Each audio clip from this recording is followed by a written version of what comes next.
Hello, my name is Craig Seibert, and I want to welcome you to the short web seminar on the Declaration of Independence, 9 Key Concepts Everyone Should Know. And if you're an international listener, we invite you to listen in as we take a look at this important United States founding document. 90% of today's Americans have never heard what you're about to hear. But in 1776, 90% of Americans had a basic understanding of what you're about to hear. Thomas Jefferson said this: the price of freedom is eternal vigilance. And so we hope that this process of looking at the Declaration in more detail will spur us on to a new revolution of freedom as we understand this founding document. The 9 key concepts can be broken down into 3 more broad categories. The first is understanding the basic structure of the Declaration. Second of all, understanding the 7 component parts within that basic structure.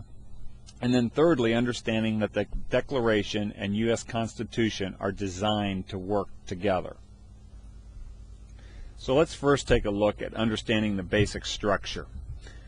The total length of the Declaration of Independence is just under 1,400 words. About 400 words spell out the essence of the principles and beliefs upon which the United States was founded. These 400 key words are split about equally between the opening and the closing of the document. The other 1,000 words appear in the middle of the Declaration and outline over 25 abuses of King George III over a 10-year period. And so you can see the significance of the weight of the introductory words, the closing words, where some key concepts are outlined, and then these middle words, which there are 1,000 of them, really outline the abuses of King George III. So that's all that's involved in understanding key concept number 1, is that there's these 3 broader categories that the Declaration breaks down into. Now let's take a look at the 7 component parts. Now as we look at the detail of these 7 parts, we find that 4 of them are included in the introductory remarks. The first is the reason for the Declaration, and this is stated in the opening sentence. When in the course of human events, it becomes necessary for one people to dissolve the political bands which have connected them with another, and to assume among the powers of the earth the separate and equal station to which the laws of nature and of nature's God entitle them, a decent respect to the opinions of mankind requires that they should declare the causes which impel them to separation. And so this is the introductory remarks for why the Declaration is being written. The second thing that's in that introductory remarks, in that general category, are the self-evident truths that many people are familiar with. We hold these truths to be self-evident, that all men are created equal, that they are endowed by their Creator with certain unalienable rights, that among these are life, liberty, and the pursuit of happiness. That among these are life, liberty, and the pursuit of happiness. And in our modern age, we confuse happiness with hedonism, and that is not what the founders of this document had in mind. Their perspective of happiness in 1776 would have meant this: that the individual would have the freedom to use their time, talent, and resources to pursue the directions in life that they believed would bring them the most satisfaction and would benefit their family, friends, fellow man, and future generations the most.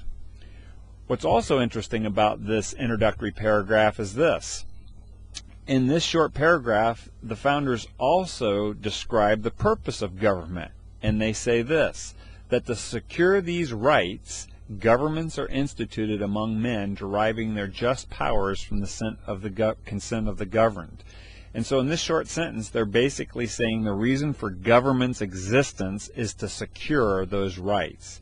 And then lastly, in this introductory paragraph, they give reasons for altering or abolishing a form of government. And they say this: that when any form of government becomes destructive of these ends, that is, preserving the self-evident truths that they had already named, it is the right of the people to alter or to abolish it and to institute new government, laying its foundation on such principles and organizing its powers in such form as to them shall seem most likely to affect their safety and happiness.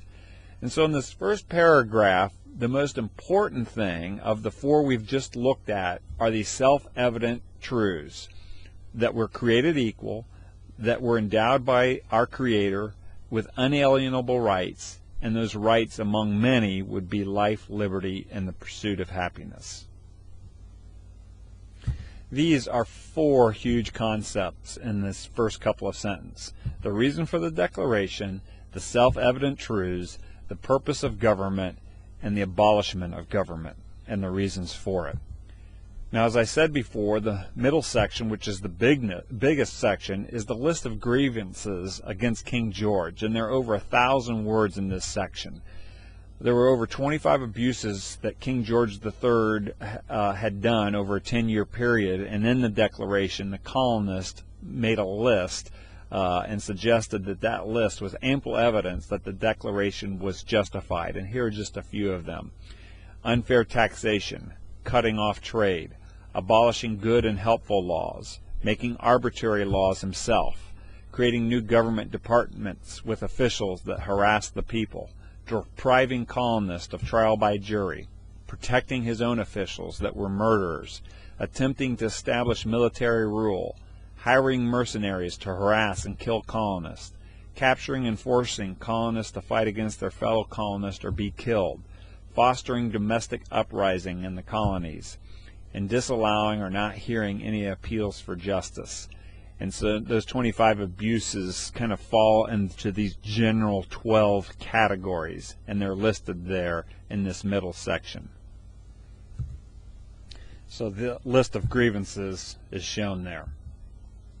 Now we move to the final section where the Declaration is actually stated, and this is the statement: "We therefore, the representatives of the United States of America and General Congress assembled, appealing to the Supreme Judge of the world for the restitute of our intentions, do in the name and by the authority of the good people of these colonies solemnly publish and declare that these united colonies are and of right ought to be free and independent states."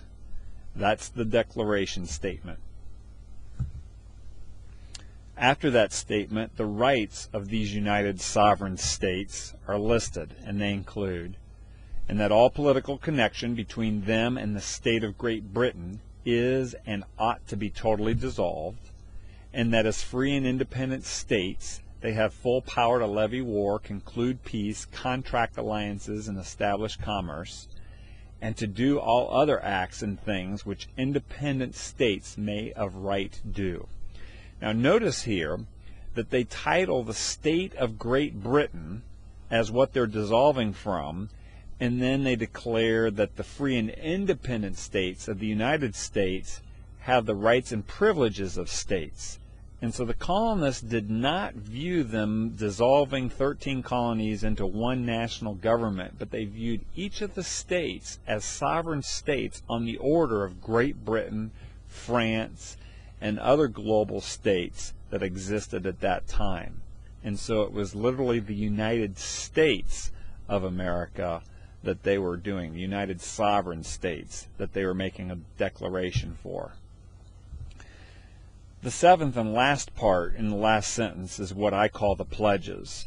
And this is where they make a pledge to God, and they say this: "And for the support of this declaration, with a firm reliance on the protection of divine providence," so a pledge to God and seeking His protection, and then a pledge to each other. "We mutually pledge to each other our lives, our fortunes, and our sacred honor." So in July and August of 1776, the signing of the Declaration took place. July 4th, John